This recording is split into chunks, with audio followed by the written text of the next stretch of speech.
خدا باپ کے زندہ کلام میں سے زبور کی کتاب، راست باز آدمی کی مبارک حالی۔ زبور 112۔ خداوند کی حمد کرو، مبارک ہے وہ آدمی جو خداوند سے ڈرتا ہے اور اس کے حکموں میں خوب مسرور رہتا ہے۔ اس کی نسل زمین پر زوراور ہوگی، راست بازوں کی اولاد مبارک ہوگی۔ مال و دولت اس کے گھر میں ہے اور اس کی صداقت ابد تک قائم ہے۔ راست بازوں کے لیے تاریکی میں نور چمکتا ہے۔ وہ رحیم و کریم اور صادق ہے، رحم دل اور قرض دینے والا آدمی سعادت مند ہے۔ وہ اپنا کاروبار راستی سے کرے گا، اسے کبھی جنبش نہ ہوگی۔ صادق کی یادگار ہمیشہ رہے گی، وہ بری خبر سے نہ ڈرے گا۔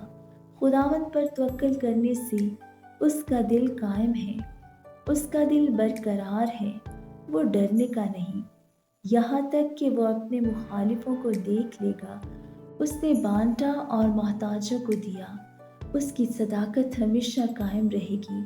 اس کا سینگ عزت کے ساتھ بلند کیا جائے گا، شریر یہ دیکھے گا اور کڑے گا۔ وہ دانت پیسے گا اور گھلے گا، شریروں کی مراد نابود ہوگی۔ آمین۔